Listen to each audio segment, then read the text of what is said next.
Guys, we have so much to talk about, not just because a lot has happened, but also because I've been away for way too long. I am genuinely going to dedicate myself to the channel as soon as summer's over. I thought summer was going to open up my time, but in the end, it just made it even crazier. But as soon as the season begins, you know for a fact, I'm going to be on here telling y'all everything that is going on. And there's a lot to go over. The first thing we definitely need to talk about is the Grand Prix assignments. And this took way too long to come out, but it's finally here, and I took equally long to cover it. So we all know that the Russians are not included in here. Why? Because their country began a war, and Ms. Eteri has a lot to say in regards to them being left out, but we'll cover that after we go over the assignments. So yeah, don't look forward to familiar names like Anna Shevakova, Alexandra Trusova, Kamila Valieva, etc., because they're just not here. All the Russians are having their own competition.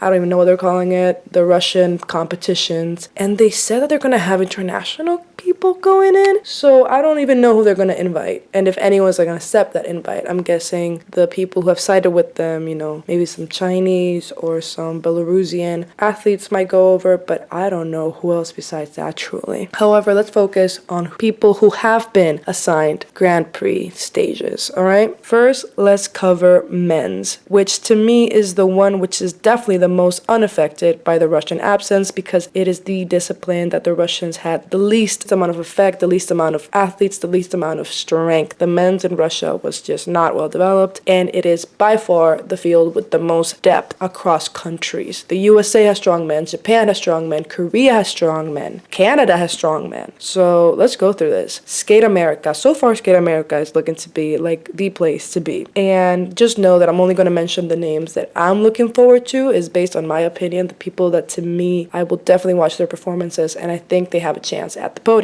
So at Skate America, we have Roman Sadovsky from Canada, Dana Grasso, Italia, Yuma Kamigiyama, Japan, Junhwa Cha, Korea, my baby Donovan Carrillo from Mexico, and USA, Ilya Malinin. Of course, with the men, the biggest thing is that Yuzuru Hanyu is no longer here, and this season, my main thing is watching the three people fighting for that second role, because the second best has always been Shoma Uno, and Shoma Uno to me is still looking good and competitive. So to me, there is no reason why Shoma Uno should not be on the podium every single time. It should not be number one. However, we know that consistency and being focused is Shoma Uno's number one enemy, and it is only him who can be his own worst enemy, because the people who were deemed, you know, the next in line, Yuma Kageyama, is still, I think, too young and still has room to grow. So to me, this is Shoma Uno's season, and only he can kind of fumble the bag for himself. However, Ilya Malinin, who is a new senior, is being deemed as the next big thing in terms of all figure skating. He literally landed a quadruple axel in practice, the jump that Yuzuru Hanyu is still talking to the press about wanting to master in his competitions. So Ilya Malinin is someone we need to watch out for, and is basically being framed as the next Nathan Chen in terms of his technical abilities. So this little trio, Shoma, Yuma, and Ilya, are my main focus for the men's. And in Skate America, we're having Ilya and Yuma kind of duke it out for kind of the best, second best in my eyes, because I really do think that Shoma, if he stays focused and consistent, has that number one spot locked in. I mean, he was always second best to Yuzuru Hanyu, so it's only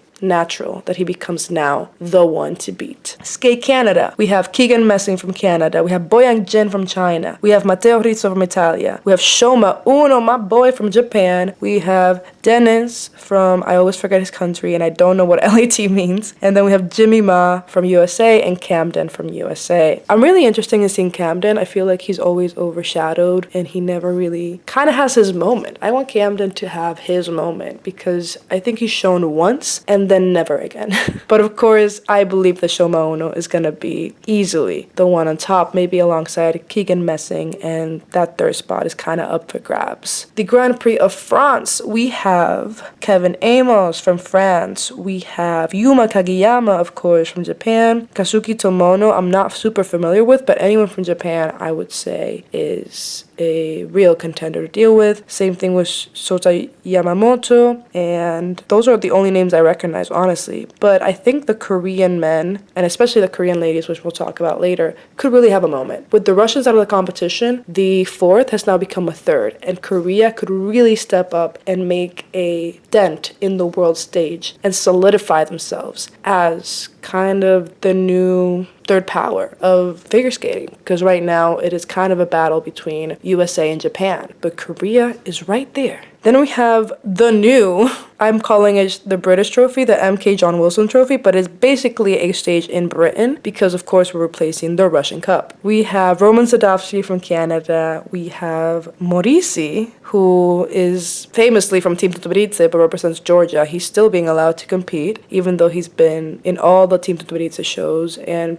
skating in Russia mostly. Then we have Daniel Grasso from Italia, and Dennis and Jimmy Ma from the USA. Here, honestly, it could be anyone's game. Probably Daniel Grasso is going to be on the podium, and anyone else could really take it. Then we have NHK Trophy, which is usually my favorite after Skate Canada or Skate America. And here we have Boyang Jin and Shoma Uno and my baby Junhwa Cha. I really want Junhwa Cha to have a moment. I think he's always just so close, so close. And honestly, it is everyone's benefit whenever we have a star from Korea, because the Korean media knows how to create a star. Even his commercials, anything that is like related to promoting an athlete in Korea is always done with so much care, and they all look so pretty, and we get so much just fan content. So I really want Junhwa Cha to just become the star that Yuna Kim was, but that would require beating everyone in Japan and Ilya Maninen from USA. So it's a lot to ask for, but honestly, I just want a Korean star. I really, really want it. I want competition amongst countries. And not to mention, in the men's, of course, it's still going to be a quad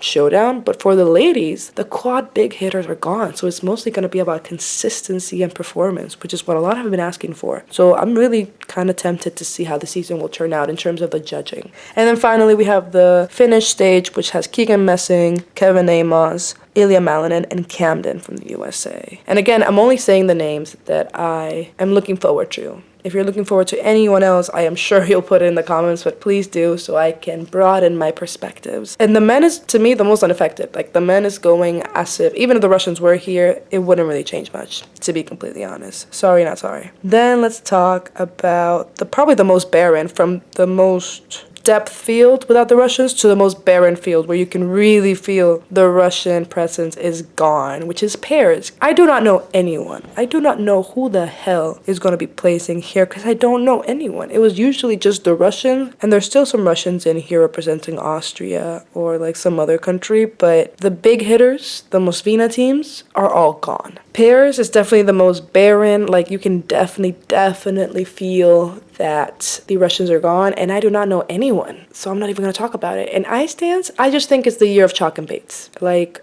everybody else is retired. Most of the Montreal teams, the Spanish team, which we love so much, is gone. The other USA team is gone. The Russian teams are gone. So it's just the year of chalk and baits. And then Fear and Gibson. That's all I got for dance. So let's just go into what you're all here for, the women. And the women is the same thing as the men's, but with a lesser field, if you know what I mean. Basically, Japan, USA, and Korea are battling it out for the podium. However, you can really feel the Russian presence is gone because there's all these names that I'm going to have to get familiar with, but there's also a lot of very familiar names. And I think this year is definitely going to be the year of the Japanese ladies. But Korea can really make, mark their place in history as the third best right now. And the USA, I don't even know what's going on with the USA. It's basically everyone's looking forward to Isabeau, who is the next big thing. And there's a lot of other familiar faces, which we will need to see how they're doing because we genuinely do not know and have not seen them in a long time. Let's start with Skate America. We have my baby Kaori Sakamoto, Heian Lee from Korea. Then we have Ekaterina Kurakova, who's the Polish girl, who was in the cricket club. I believe she left. Then we have Amber Glenn, my girl, who I will say it once and I'll say it again, has done more for the sport than many by having a popular skating TikTok. And then the next big thing of the USA, alongside Ilya Maninen for the ladies, is Isabel Levito, which I really hope she lives up to expectations because the USA genuinely only gets into figure skating when we have a lady doing well. That's just the reality. at least in terms of the media and the media attention. And now with the Russians gone, Isabella Levito will likely be on a lot of podiums, and it will get interest, and it will generate revenue, and it will just make the sport grow. Competition between countries always helps. And in the USA, what we need is a lady that is winning. And Isabella Levito, a lot is riding on you. Then we have Canada. We have Gabby Daleman is back, which again, a lot of old faces that I'm just like, where you been, girl? And how are you doing? We have Madeline Skeezas, who's the newest, youngest talent for Canada. Then we have Wakaba Higuchi, my girl from Japan. Then we have Rika Kihira, of course, from Japan. I'm telling you, it's the Japanese girls' time. Unsu Lim from Korea and Young Yu from Korea. And then Lindsay Thorngren from the USA, who is the other young talent, which we need to look out for. Skate Canada and Skate America always hit. For the ladies, they always hit. These are stacked that I'm looking forward to. Then we have France, which has Luna Hendricks, which I think Luna Hendricks became such a fan favorite last season that I think this season is really going to cement her career because she unexpectedly landed in the podium before, and now she is definitely, I think, going to be in the podium if she gives us that performance and that consistency which we need. Which again, quads are basically out. It's all about consistency, performance, and triples, which I think most of these ladies can do without a fault. It's just about being consistent and leaving your heart on the dance floor, and Luna does that every single time. Then we have Mana Kawabe, which I really want to get more familiar with because she's kind of like the one that people don't really pay attention to for the Japanese ladies. Then there's Rino Matsuki, which I don't even know. There's another Japanese lady. Then there's Yelin Kim from Korea, Hailin Lee from Korea, and then Audrey Shin from the USA. Also not very familiar with Audrey Shin, although the name is. So I'm just excited because there's just a lot of names that I've heard, I've maybe glanced at their performances, but I've never really gotten into because there was just always so much of a burning hellfire of mess going on with the Russian ladies. And now that's not going to be happening. I think I'm really going to get into all these new faces. It's kind of like when you find a $5 bill in your pocket. It feels like you're gaining money even though it's yours. I know all these people. I know they've been here for a while, but they feel new, and that's very, very exciting. The Grand Prix Trophy, which is what I'm calling it now, I guess. We have Maya Miyahara, Young Yu, Ekaterina Krokova, who's the Polish girl, Alexia Paganini, who, again, a name I've heard a bunch but I've never really gotten into, Isabel Levito, and Brady Tennell. And Brady Tennell was very interesting because she straight up disappeared. She went from being like one of the main girls from the USA 2 years ago, maybe even 3 years ago, and now she kind of poofed from existence. And there's been a lot of rumors of, is she coming back, is she not? And now I see her name here, and kind of with Gabby Daleman, I'm like, girl, you back? Are you good? Like, what happened? And I hope that they tell me that they're back and better than ever. But who knows? I'm sure there'll be drama. Then we have NHK Trophy, the one that holds me dear and near to my heart, which will never be the same without Yuzuru Hanyu. But you know what? It is always a big stage because Japan loves figure skating. We have in the NHK Trophy, Wakaba Higuchi, Kaori Sakamoto, love that they're doing it in their home country, Yelim King, a lot of Korean girls, Soyeon Ji, Soyeon Wee, which I'm not really known for. Star Andrews, feel the same way as Brady Tennell, saw her a bunch, got very interested in her, and then just kind of vanished. And I'm hoping that they come back and show us something new and interesting. Amber Glenn, my girl, the second love of my life, and then Audrey Shin, same place in my life as Brady Tennell and Star Andrews, names which I've heard but I'm not really familiar with. Then we have the Finnish Trophy, which that's what I'm calling it now. Luna Hendricks, Madeline Skeezas, Mana Kawabe, Rika Kihira, Mai Mihara, Brady Tennell, and Lindsay Thorngren. Damn, that's stacked too. I don't know, I'm just very excited, guys. I'm just excited to meet new people, learn new names, and just kind of see how this plays out. Like, this is very interesting. This is almost like an experiment. So many people for so long were like, if the Russians weren't here, it would be so much better. Would it? I mean, let's see. Like, now we're actually going to see. But on the same side of that coin, without the Russians, there's going to be no interest in figure skating. Would it? Let's see. Like, this is literally the stress test that everyone has been wanting for the sport. Is it a net positive or a net negative to have the Russians do all their quadruple jumps and take over the podium? I don't know. We're going to see. They're very thoroughly entertaining, and I'm still going to be keeping up with them, which, by the way, what have they been up to? Well, from Eteri's point of view, she has been mad. She posted on Instagram after this Grand Prix assignments came out a lengthy statement saying that it's unfair and that she's mad and she's sad that their kids are being punished unfairly. And I'll get into why that is not the way to look at these things, because they are all state sponsored and your state began a war, therefore your state needs to be punished. And unfortunately your system is one which the skaters are inevitably propaganda for the state. So there is really no other way around it. But let's read the statement. Tudbarica said, World Championship, distribution of Grand Prix stages, ratings updated, etc. This is all very, very frustrating. I understand a lot, but I do not accept the suspension of our athletes, children from international competitions. But of course, it's easier to share the medals and enjoy the little things. But where are the basic principles? Fair play. Oh girl, you want to talk about fair? Okay. Or how was it explained to us that this is the concern for our athletes? I think that ratings should not be updated and titles should not be given out in our absence. This is absurd.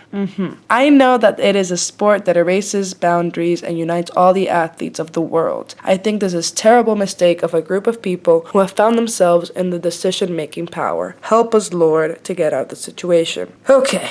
Where do I begin? First of all, they're not the victim. Russian figure skaters are not the victim in the situation. You know who's the victim? The people of Ukraine who have to live in the middle of missile strikes and crisis and war that they did not ask for and is unprecedented and is unwarranted. That's one. Two, the fact that we should not have competitions because they can't come, absurd. That is absurd. And then three, the way your system works is that everything is state-sponsored. Sanctions are put against your state, your government, to hurt it. One of these ways to hurt it is to hurt state-sponsored programs, which include athletes. And if I can even say a little bit of politics here, Russia's economy is holding on for now because China is bailing it out. So how else can you hurt it if not with its soft powers? And what is the soft powers? Like the art that they have, the culture that they have, their dominance in sports. You have to hurt it where it hurts. The fact that you're angry, the fact that your state is angry that you're missing out on world titles and ratings and competitions, that's what it's supposed to be, because unfortunately your athletes are paid for by the government which enacted a war.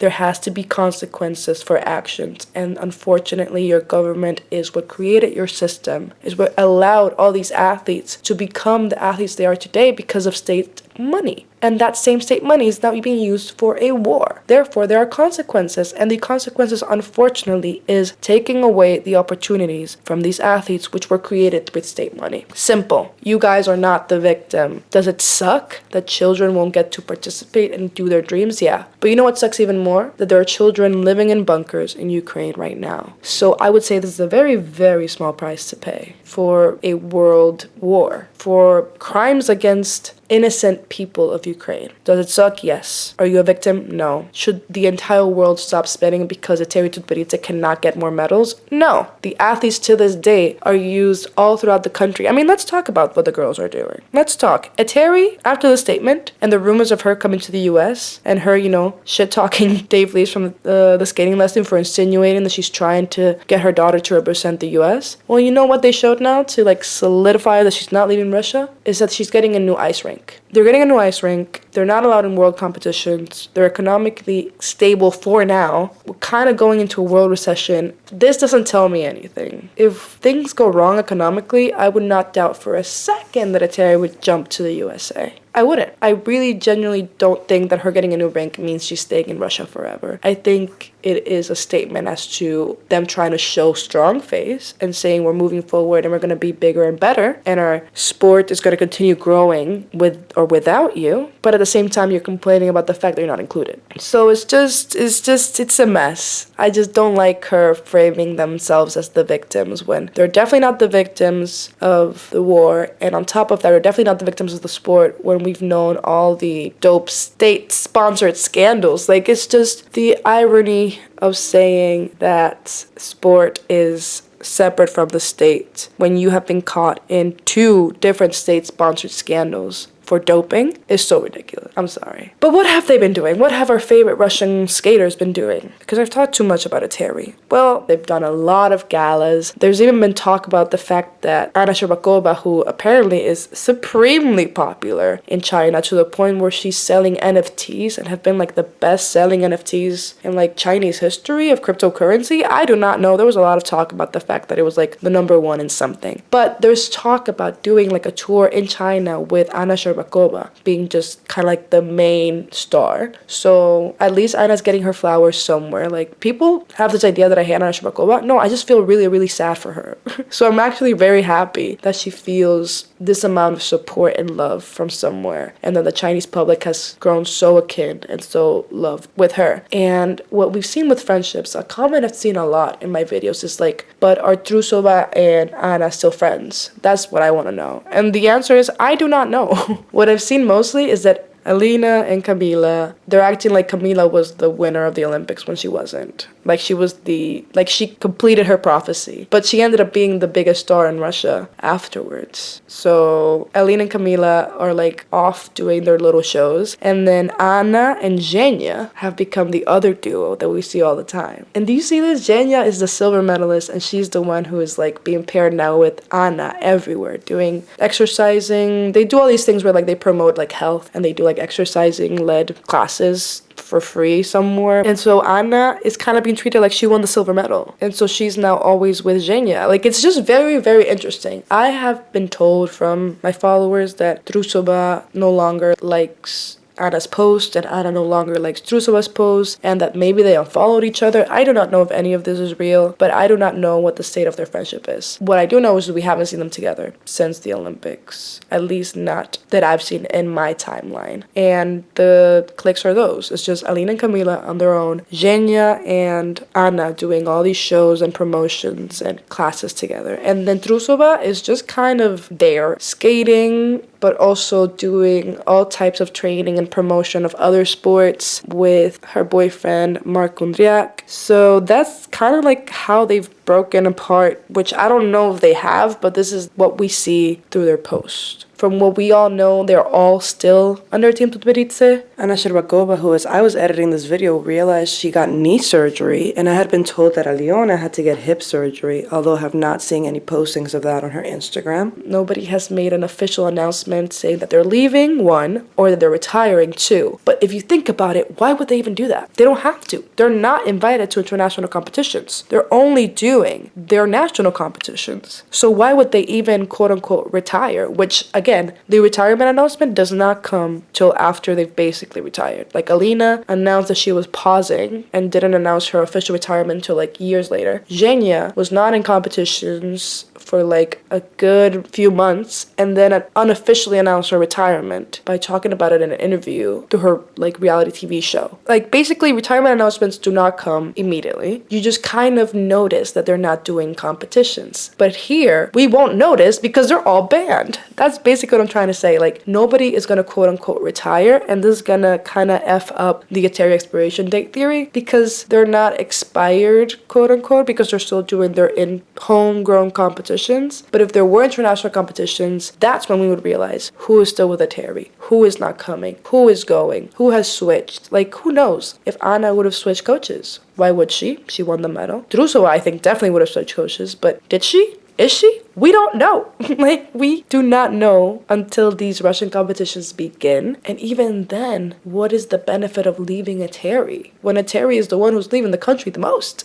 Like, it just, everything is up in the air, and I do not think we're gonna see any kind of true transition that we've seen previously, like with Alina, who stuck it out for 2 more years, and there were the ups and the downs, and then Zhenya, who tried a different method. I think if they would have still been, invited to international competitions, that Trusova would have left and attempted a different coaching team, not Plushenko, somebody else, probably in the USA, and I think that Anna and Camila would have stuck it out with Eteri, and Camila would have probably had a lot of success, and Anna would have had ups and downs, and that's what I think would have happened. But now we'll never know, because now they're all just kind of being influencers and promoters of the sport. And yeah, they'll compete in their little competitions, but it's not the same because they're all kind of just exhibition galas with themselves, which they have been doing since COVID times when they did their own cups with the Alina team, the Red Machine, and the Zhenya team, which I don't remember the name, like the Blue Moon people, I don't know. So who knows at this point what is coming for them, because they don't even know. I mean, I've seen other sports kind of try the idea of letting Russian athletes compete as individuals, kind of like they do in the Olympics, but I don't see real movement. I have yet to see anyone actually let them. And it's not until bigger sports like soccer and tennis and even freaking hockey, like until bigger sports kind of make that decision to let the Russians in, that I think figure skating will follow suit. And yeah, so they're just kind of hanging in the air, and I think it benefits all of their careers truly in terms of keeping them as competitors when they actually don't have to compete with the rest of the world. But it also, of course, deprives them, like Eteri mentioned, of the world rankings, the titles, the medals, etc., etc., etc. But for the majority of those girls, Trusova, Aliona Kostornaya, which we have barely talked about, which Aliona is now just kind of definitely influencer culture. I have not seen her many galas, but I do know that she goes most places, especially if it's a Plushenko show. For those three girls, this kind of benefits them in terms of not having to stress their bodies too much. But for the younger girls, Adelia Petrosian, Sofia Katieva, and Kamila, and Maya Kromik, Daria, it kind of really does hinder their career. So basically we know nothing and we won't know anything until things change a little bit. But you know who is trying new things? Yuzuru Hanyu, because Mr. Yuzuru Hanyu said, I am not disappearing. I am not being a mysterious figment of your imagination anymore. I am creating my own YouTube channel where not only will I post content, I will also live stream my practices. Like, what the hell? Like, Yuzuru went from being a ghost and having no social media to creating his own YouTube channel, which surpassed within days, or maybe even just hours, the official ISU channel, which proves my theory that without Yuzuru Hanyu, we need to find a new star quickly, because most of the fandom was here because of Yuzuru Hanyu. At least the fanatics that were always on the timeline creating cute edits and following the competitions. So I think that Yuzuru Hanyu is not gone. We still have a lot of content from Mr. Hanyu, and him having his own YouTube channel just shows me that he is not willing to let,